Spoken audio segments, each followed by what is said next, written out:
जिस रोज मैं ताला खोलने का आदेश लिख रहा था, मेरी अदालत की छत पर एक काला बंदर पूरे दिन बैठा रहा। जो लोग फैसला सुनने आए थे उस बंदर को फल और मूंगफली देते रहे, पर बंदर ने कुछ नहीं खाया, चुपचाप बैठा रहा। मेरे आदेश सुनाने के बाद ही वह वहां से गया। फैसला सुनाने वाले जज कृष्ण मोहन पांडे। आपको जानकर हैरानी होगी, लेकिन यह आस्था के हिसाब से 100% सच है। राम मंदिर का ताला खुलवाने के लिए खुद हनुमान जी प्रकट हुए थे। सालों से मंदिर का सपना देखने वाले राम भक्तों को बस उसी घड़ी का इंतजार था कि अदालत मंदिर का ताला खोलने का आदेश दे दे। चारों तरफ जय श्री राम के नारे अदालत के बाहर लग रहे थे। सैकड़ों की तादाद में हिंदू भगवा झंडा फहरा रहे थे। भारत के पूरे हिंदुओं की नजर बस अदालत के फैसले पर टिकी हुई थी। कोर्ट में उस दिन बहुत हलचल थी, सियासी माहौल भी गर्म था। भारत के इतिहास में हिंदुओं के हित में सबसे बड़ा फैसला आने वाला था। भक्त बेसब्री से इंतजार कर रहे थे और अंदर फैसला सुनाने वाले जज के भी हाथ कांप रहे थे। लेकिन वहां उस दिन ऐसा कुछ हुआ जिसने सभी को हैरान कर दिया।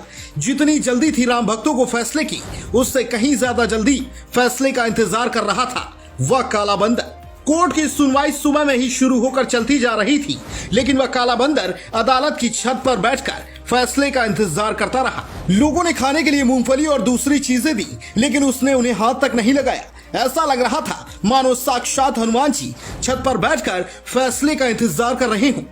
लोग हैरान थे कि कोई बंदर कैसे खाने पीने की चीजों को नहीं छू रहा। अदालत का इसी बीच फैसला आया। राम भक्तों ने जय श्री राम का नारा लगाया और बंदर भी वहां से उठकर चला गया। यह कहानी नहीं है, बल्कि सच है। क्यों बंदर को लोग हनुमान जी कहकर पूजते हैं। लाखों राम भक्तों ने उस दिन देख लिया, लेकिन इससे भी चौंकाने वाली बात जो है उसके बारे में जानेंगे तो आपके होश उड़ जाएंगे। अदालत की छत से उतरकर बंदर ऐसी जगह गया जिसकी किसी ने सपने में भी कल्पना नहीं की थी। जैसे ही फैसला आया, कोर्ट रूम से जज साहब घर के लिए बाहर निकले।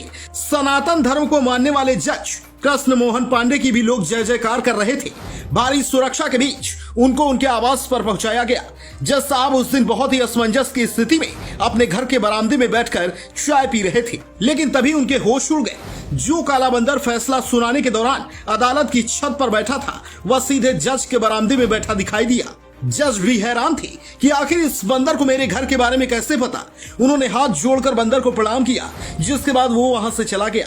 लेकिन जज साहब इस घटना को अब तक नहीं भूल पाए। मौजूदा समय में वो लखनऊ में रह रहे हैं, लेकिन इस घटना को वो एक चमत्कार मानते हैं। उनका मानना है कि उस दिन जब वो आदेश लिख रहे थे तब कोई दैवीय चमत्कार ही हुआ। सैकड़ों हिंदुओं की भी यही मान्यता है कि उस दिन अदालत की छत पर खुद हनुमान जी प्रकट हुए थे और जब उन्होंने फैसला सुन लिया तो धन्यवाद करने के लिए जज के पास गए थे।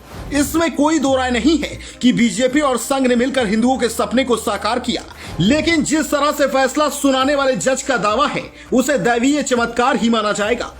6 दिसंबर 1992 को बाबरी मस्जिद तोड़ दी गई थी, लेकिन इसके बाद भी हिंदुओं को लंबा इंतजार करना पड़ा।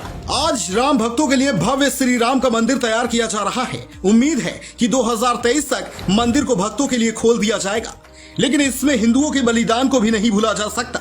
1990 में कार सेवक बाबरी मस्जिद की ओर बढ़ते चले जा रहे थे, लेकिन पुलिस ने हनुमानगढ़ी के पास उन पर गोलियां चलाई।